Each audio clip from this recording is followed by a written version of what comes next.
Hey everybody, welcome back to Simply Holy Living, a practical guide for living the open-handed life every day.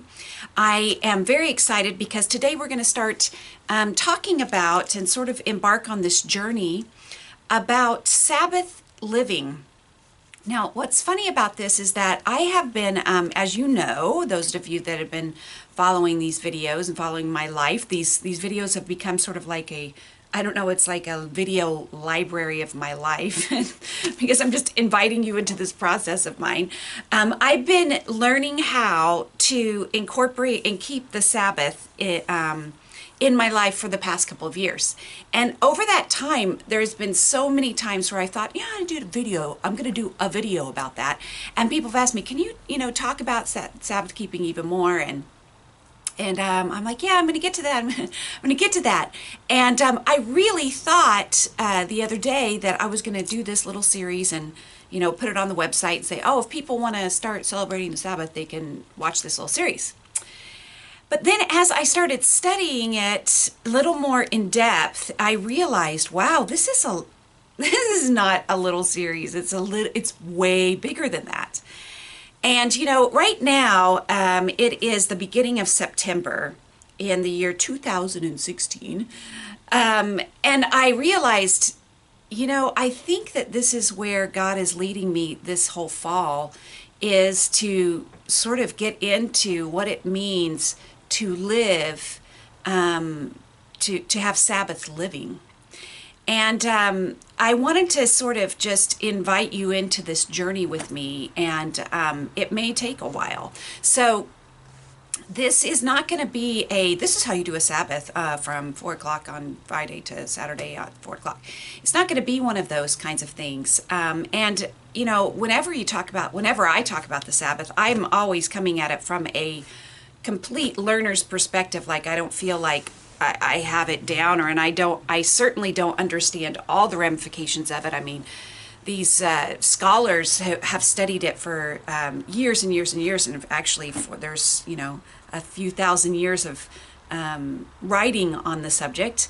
And so I don't feel like I have any authority in the subject, but I will say that this is my perspective as a 21st century Christian, coming from basically a pagan background, definitely a Gentile background, knowing nothing, just sort of living the American way, and stumbling upon this, and it's just been getting deeper and deeper and deeper. So I wanted to just welcome you into this process. I'm looking at my fall, thinking this is what I'm going to sink into from now until I start Simply Holy for the holidays, and just keep on going. And I hope that you enjoy this journey with me.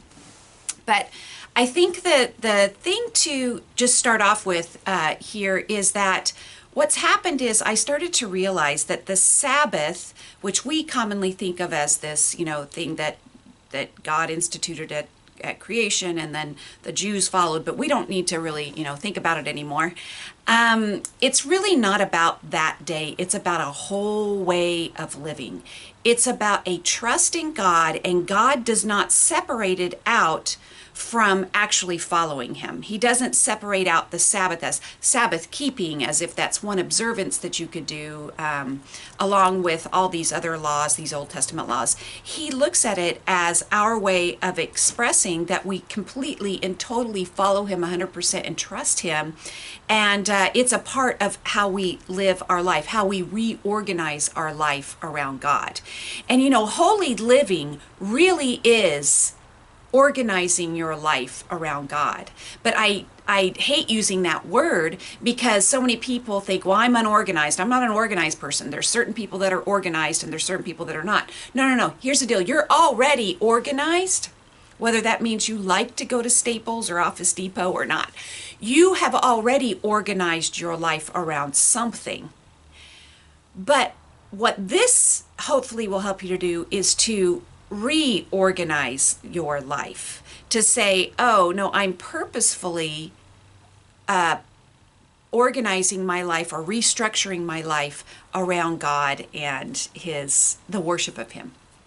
So anyway, I'm just going to start off here with Genesis 2. So we know that in the beginning God created the heavens and the earth, and that Genesis is a recounting of that and how he created everything. And at the end of each day he said, it's good. But then when we get to Genesis 2:2, it says, by the seventh day God had finished the work he had been doing. So on the seventh day he rested from all of his work. And God blessed the seventh day and made it holy, because on it he rested from all the work of creating that he had done.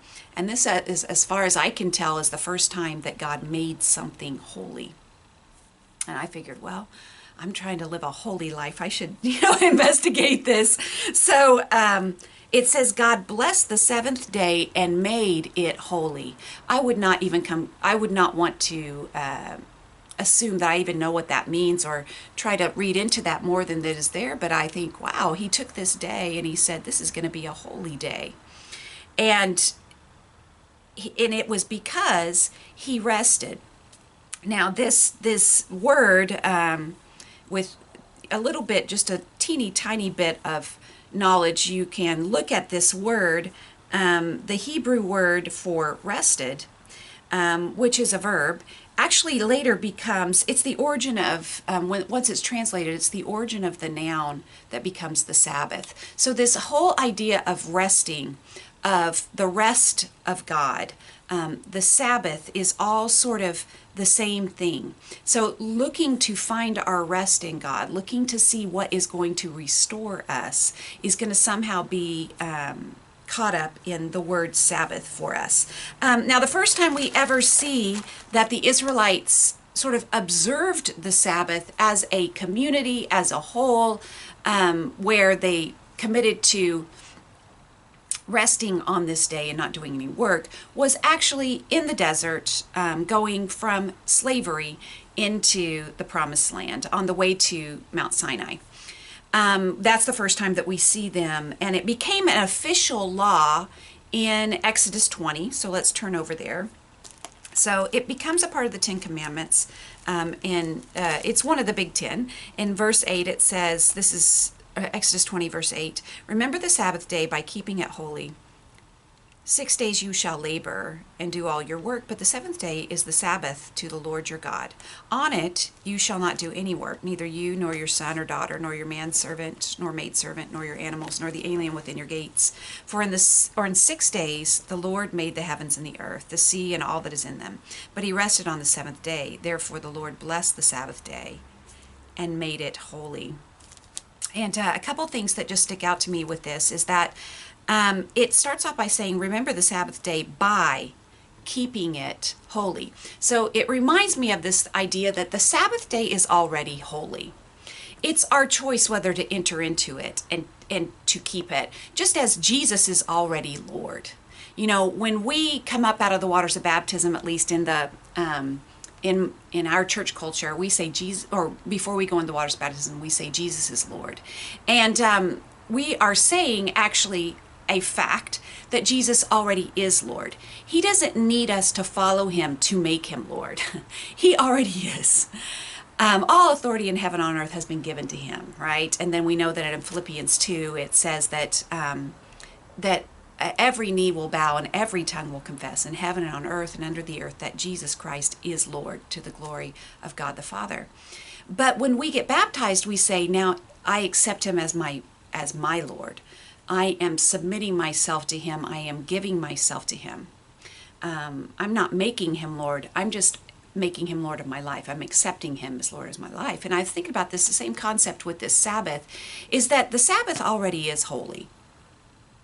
This time set aside to rest in God already is holy. It's our choice whether we enter into it or not.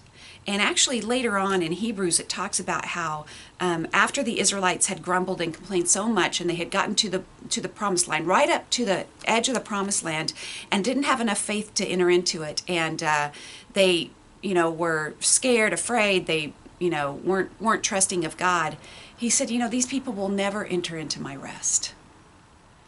And oh, how sad. We look back at that and we go, wow, if they had just trusted. And I don't think that that's any different for us today. I think entering into the rest of God, trusting this, going into the Sabbath day it's a moment of saying, I trust him. And that's what we're going to be looking at today, actually, a little bit more. And if you turn over to Exodus 31:14,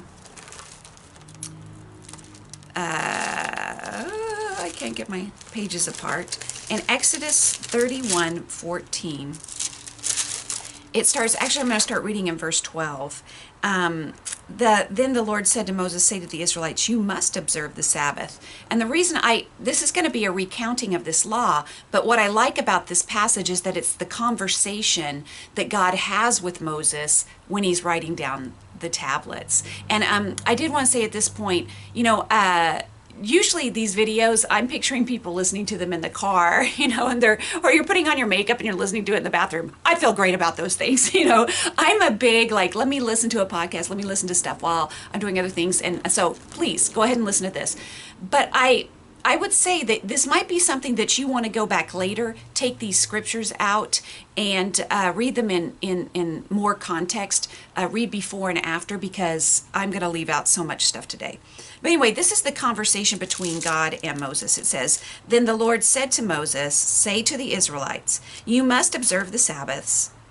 This will be a sign between you. Oh, I'm sorry. This will be a sign. I always misread this because it's on a page turn. This will be a sign between me and you for the generations to come, so you may know that I am the Lord who makes you holy. So this Sabbath keeping is actually a sign between God and us, a reminder that he's making us holy. And God is taking, he's taking something tangible and he's saying, I want you to use this every time you do as a sign to remind yourself. We know this because every time we take communion on a Sunday, it's to remind us that Jesus is Lord. That Jesus is Lord. That yes, I'm going to be a disciple for another week. I want to lay down my life. I am reminding myself that Jesus gave up his life and I'm choosing to give up my life. Now this is a sign for the generations to come, for us, so that we can remember and know that I am the Lord who makes you holy, that it is God who makes us holy. We don't stand a chance of becoming holy without the Holy One, right? Observe the Sabbath because it's holy to you. Anyone who desecrates it must be put to death. Whoever does work on that day must be cut off from the people. For 6 days work is to be done, but the seventh day is a Sabbath to rest, holy to the Lord. Whoever does any work on the Sabbath must be put to death. The Israelites are to observe the Sabbath, celebrating it for generations to come as a lasting covenant. It will be a sign between me and the Israelites forever. For in 6 days the Lord made the heavens and the earth, and on the seventh day he abstained from work and rested. When the Lord finished speaking to Moses on Mount Sinai, he gave him the 2 tablets of the testimony, the tablets of stones inscribed by the finger of God, which is just an incredible image, is it not? But here we get into this whole thing of, he's saying, I don't want you to do any work. And actually, if you don't observe the Sabbath, death. Okay. So, wow, it's pretty intense, right? But I think the thing that sticks out to me here is he wants this day to be different. And I think that this can become a stumbling block for us. And I think Satan has used it over the years to go, well, what is work? What is work? And, we live in a society we live in a society where the line between work and sort of pleasure or what we want to do is very blurred. We are blessed beyond belief that we can't even tell sometimes what work is because our work is so incredibly pleasurable. We have to really remind ourselves that we live in this blessed age where, it's sort of like a Facebook post, do what you love. When you do what you love, every day, never are you working. You're always, every day is a joy because you're doing what you love. But we're also a society that can turn any kind of recreation and beautiful thing into work. I know for a fact, I made my living as a musician for so many years. Well, where do you draw the line? There's people that would say, oh my gosh, I would love to play music for a living. You know, I'd love to make my money by playing music, because playing music for them is just a joy. It's a recreation. It's an extra thing that they do. So if I practice on the Sabbath, is that work? But if they practice on the Sabbath, that's joy. You see what I'm saying? We've got people who make their living literally making video games. But, you know, I was talking to one of my friends the other day, and their daughter had just gotten a job in the video game industry, but it was so taxing, and the hours are so incredibly long, and basically your job right now is to play this video game and break it, that she's to the point where she's like, I don't ever want to see this video game ever again in my entire life. Now, something that had been such a joy, you know, and such a pleasure, it was something you did after your homework, it's something you did at the end of the day after you got all your work done, is now her job. So we live in a crazy land. I'm just saying, we need to acknowledge the fact that this does get a little blurry, because we live in this land of opportunity where I've been saying this lately to a lot of people, but you know that one of the jobs is to create those little Google things. I just would love that. I think that's the coolest job in the world, because I go on Google just to see what's the little Google thing for today. I think that's so fun. But I look at these people creating the Bible Project, and I mean, it's just, we live in a crazy age where what we love to do, we get to do, and someone pays us to do. Where else are you paid to play basketball? Please tell me. When else have people been paid to play a game? It's crazy. So I know that this can get tricky, and if you look up all these laws on, you know, what are you supposed to do on the Sabbath? What can you do? What can't you do? Well, you can't light a fire, because see, back then that was work. But I'm thinking that today, when you go click to light a candle, we don't conceive of it the same way. You know what I'm saying? So I think the thing for us to do, you know, in our day and age, is just to go, I think what God is saying is He wants this day to be set apart. And isn't that what holy means? Set apart. And so there's a thought that is, you know, there needs to be a time in my week, and apparently it would be after 6 days of work, where my day is different. And it is set apart to remember that it is God who makes me holy. So can we sit here and say, well, for you to play violin on that day, you know, that would be work. But for you to play violin, that would be recreation. Oh, for you to, you know, it's always in my neighborhood, I'll see the Jewish people walking on that day. And because, you know, that they're not allowed to do anything else. They need to just walk and get where they're going. But, you know, some of us would think, well, that's harder than driving a car, you know. So I think that's the wrong way to go. I think the right way to go is, how can I set this day apart and say that it is holy? And I think if we're moving in that direction, God is going to bless it. I'm all about doing something imperfectly until you get it right. I mean, that we practice something and God refines it and He teaches us. That's the idea behind practicing an instrument. We practice the instrument and then we become better at it. We're not going to achieve a perfection on it anyway. We become better at it. So allow yourself to just think in those terms. Now, later on in Leviticus 25, I want to read this. Now, this is going a little bit further, but it kind of shows you the heart of God, which sort of is my goal with this video, I guess, to get us started, is just to see the heart of God behind this. And in Leviticus 25, God is setting up a Sabbath year. This is interesting. In verse 1, it says, "The Lord said to Moses on Mount Sinai, speak to the Israelites and say to them, when you enter the land I'm going to give you, the land itself must observe a Sabbath to the Lord. For 6 years you sow your fields, and for 6 prune your vineyards and gather your crops. But in the 7th year the land is to have a Sabbath rest. A Sabbath to the Lord. Do not sow your fields or prune your vineyards. Do not reap what grows of itself, or harvest the grapes of your untended vines. The land is to have a year of rest. Whatever the land yields during the Sabbath year will be food for you, for yourself, your manservant, your maidservant, the hired worker, the temporary resident who lives among you, as well as for your livestock and the wild animals in your land. Whatever the land produces may be eaten." So he's actually saying that I want even my creation, I want the earth to get a rest every 7 years. Okay. I just think that's crazy. We don't even know what to do with that in our minds, right? So we're 21st century. What does that even mean? We don't even pick our own stuff. We go to Ralph's and pick it up. Give me my grapes. So I don't know that we can completely conceptualize that, but can't you just see the heart of God here? That he's like, he operates on a different time zone than we do, that he operates in a different way than we do, that he is all about this rest, and he's all about the seventh.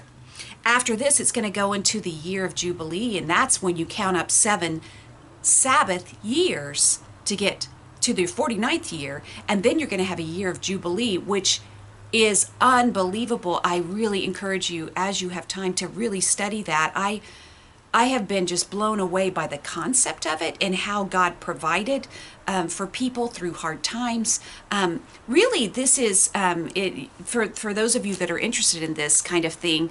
You know, when you're comparing this socialistic type of government with a capitalistic system, socialism versus capitalism, and all that economic kind of thing. This is a really interesting study because, you know, both capitalists and socialists will claim the Bible as their base, and they can.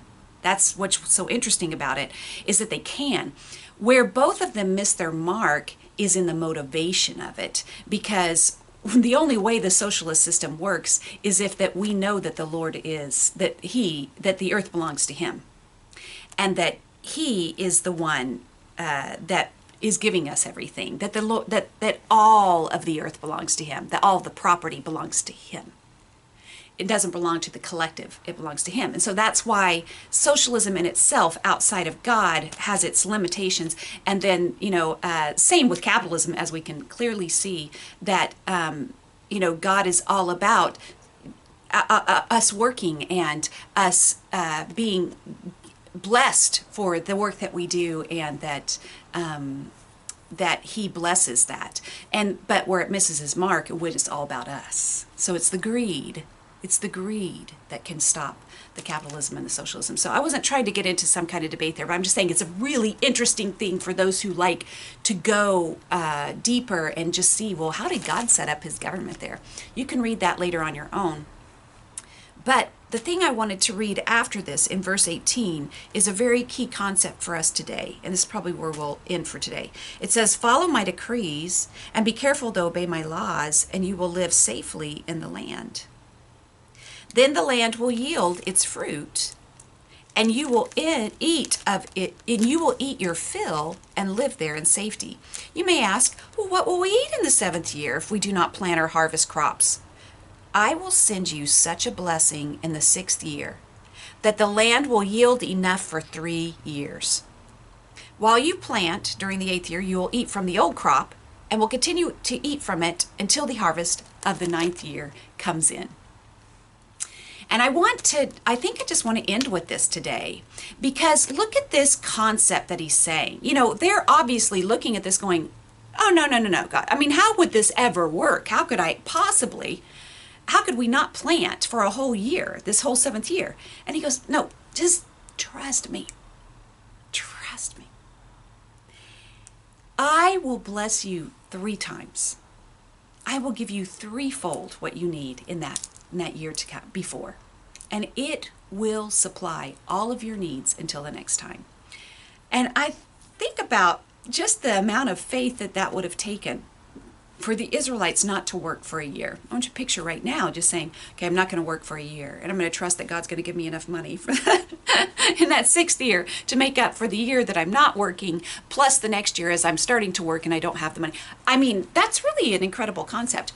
But, you know, God is just saying, trust me in this. And I think it's the same thing that he says in Malachi when he says, you know, just bring a 10th. Just bring me a 10th of everything that you make. Trust me in this and see, test me. And see if I will not throw open the floodgates of heaven for you.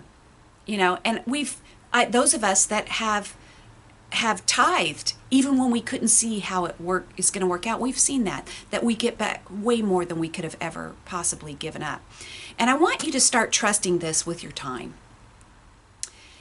This is a concept that we need to start trusting, is that, you know, when we do anything that moves in the direction of giving God more, he gives back way more than we gave up. We know this is true in a lot of areas, but I want it to be true in our time. And I want you to just think about, could I give up the seventh day of the week? Could I just give up this one day of the week and say, God is more important? And right now, I'm sure you have all your, but how could we, but how could, but how would that, could I even, but we have to figure out how to give that up. It's a trust issue. This getting right, getting our life organized around the Sabbath is what God's looking for, really. He's looking for the trust in our hearts that says God is more important. I don't know how that will look in your life, so you say, well, I have this on Saturday morning. Well, I have that on Saturday morning. Well, I have this. Jay and I have talked about this at length too, about, we do taekwondo on Saturdays. A lot of people in my family do, not me, but a lot of other people do. But that's a really fun thing for our family. But I could make it work. I had to go over it, I had to be there on time and get up, blah, blah, blah. Or I could look at it like, wow, what a blessing, this is so awesome. And I could right size it in my brain to go, we're so lucky to be able to get to do this. This is a great luxury that I have. Some people have orchestra on Saturday morning, so I can totally see how they could go, you know what, on Saturdays I sleep in until I take my kids to orchestra, and then I go have coffee with God. I can totally see how they could make that a time to worship God. But it is up to us to keep the Sabbath by making it holy. So I just want you to open your mind to the thought, can I set aside my fears, my planning, I could never give it the Sabbath, but, all your buts. Can you just write them down? Could you just write them all down? And could you just submit them to God and go, okay, God, I'm going to trust you. I'm going to trust you that you'll even make this time available to me, that you'll even make it possible for me to do it. And that in itself is a worship. That in itself is keeping something holy and trusting that God is going to work out the rest around that. As we go on and I start to read from some of the other some of the Hebrew writings and some of the Jewish people that actually have studied this a lot more than I have, they talk about how the Sabbath becomes to the follower of God the center of their week. And I have to admit that this has come true for me. When I entered into this, there was a lot of my and through that, God has changed it totally. He's totally overblessed me. That's how I feel. I feel overblessed. I feel more relaxed, more restful, because it wasn't adding something in. It was taking things out. And it has become to me that the Sabbath is the center of my week. And that book, that Kasdan book that some of you have read, it talks about how everything was either an anticipation of the Sabbath for the Sabbath keeping family. We're looking forward to the Sabbath up until that day, and then afterwards basking sort of in the glow of it or remembrance of it. And that is definitely how my life has turned over the past couple of years. And I totally want this for everybody. Not about keeping the Sabbath and the rules and the legalism and the yucky things that it can become, which we'll talk about next time, but more in the heart of what God is trying to give to us. In Psalm 95, it says, "My soul finds rest in you alone." And we know this is true. We can go on a vacation and still need a vacation. We can go to the spa and it's never long enough. We can go to the movies, we can recreate, we can do all that stuff that's just about recreation and not feel recreated. The only way to find rest for your soul is to find it in God alone. When I talk about this Sabbath keeping, I'm not talking about finding a time for yourself. That's not what I'm talking about. I'm talking about recreating yourself inside of God's rest. My soul, I'm talking about soul rest. Your soul will only find rest when it finds it in God alone. And that's my hope for you this fall. Until next time.